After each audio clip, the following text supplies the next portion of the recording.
Eddie Stobart is one of the most famous haulage companies in Britain.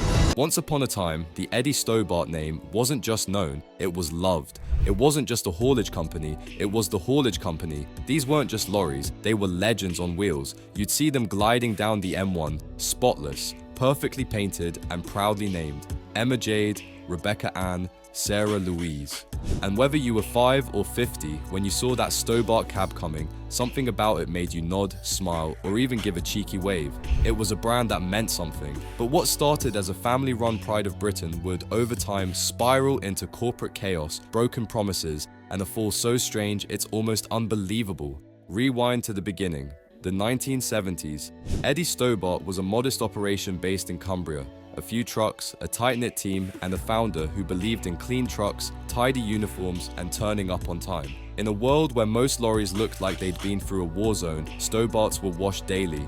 They shined. They looked like they had a sense of purpose, and that was the magic. It was more than just moving freight, it was moving it proudly. It didn't take long for the brand to gather steam. By the 90s, Eddie Stobart was a full-on cultural icon. They had a fan club, branded merchandise, and even their own Name the Truck tradition. For a whole generation of British kids, spotting a Stobart lorry became a roadside game. They were on top trumps cards. They had their own documentaries. Drivers were treated like rock stars.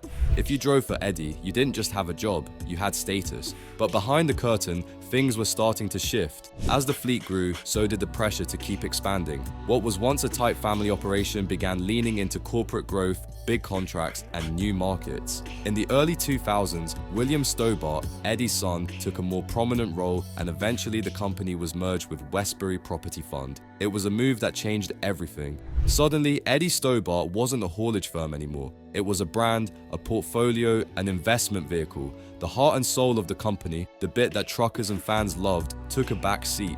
Logistics became the name of the game.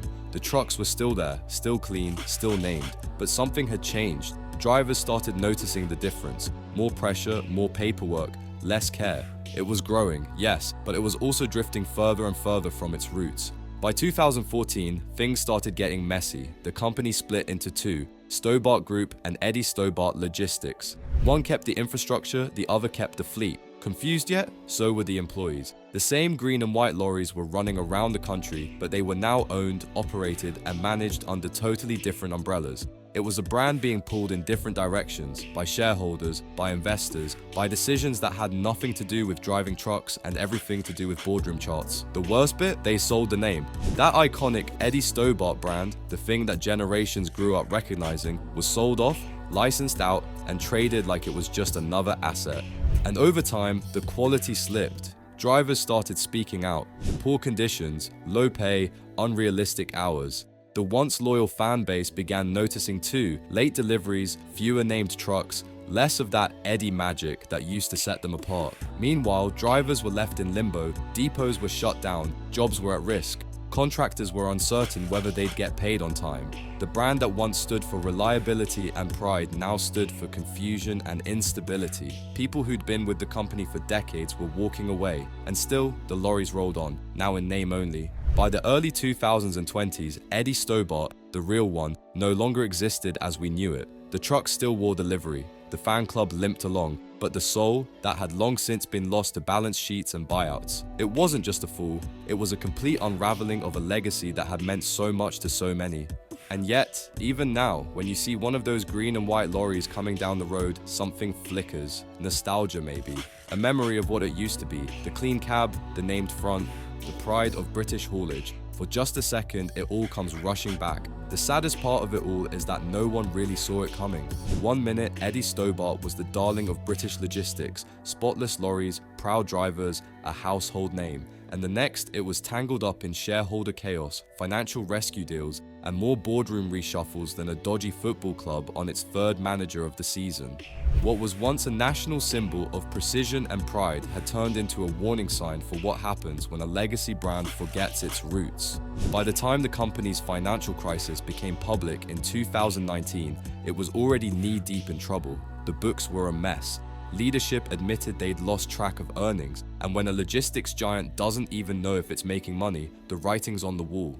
Shareholders panicked, confidence collapsed, trading was suspended, and as is often the case with corporate rescues, the suits got theirs first. The old camaraderie between drivers started to fade. Many of the long-timers, the ones who remembered the golden days, quietly moved on. Some were pushed, some just couldn't watch it anymore. The lorries still rolled out of the depot each morning, but even that started to feel different. The famous green and white livery became a kind of disguise. Underneath, many of the rigs weren't even owned by the company anymore.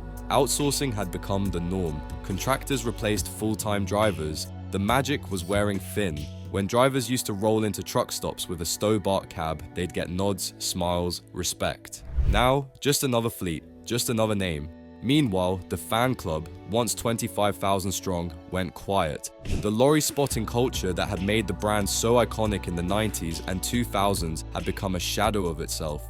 Fewer named trucks, fewer fresh livery updates. The personal touches that made Eddie Stobart feel human, like naming each truck after a woman, were quietly shelved. It became clear this wasn't Eddie's company anymore. This was a shell wearing his name. To make things more surreal, the company holding the rights to the name Eddie Stobart, which at one point was a totally separate entity, was busy leasing it out. The name had literally become a product, not a legacy, not a promise, just a label to stick on the side of any trailer that could pay for it. That's how far things had drifted from the proud beginnings of the company. And then came COVID. The pandemic turned the freight industry on its head, but instead of being a chance for the Stobart name to rise back up, like it had done in tougher times before, it exposed just how fragile the company had become. Delays, disruption, and management uncertainty plagued the operation. Other logistics companies stepped up. But Stobart, they struggled to keep pace. The house that Eddie built was now held up by string and spreadsheets. Through it all, the company changed hands again, more restructuring, more new names in boardrooms. Even now, remnants of the brand still exist, rebranded, rolled into other operations, stitched together with other firms. But it's not the same. It never will be. What's left of the Eddie Stobart most people remember isn't on the roads anymore. It's in the photos, the documentaries, the grainy dashcam footage of a spotless Scania 143 powering down the A1 with Chloe Louise across the sun visor. It's in the stories told by ex-drivers, the ones who got to live it, who wore the badge with pride and who watched it all crumble from the inside. You might still see a Stobart lorry out there, still green, still clean.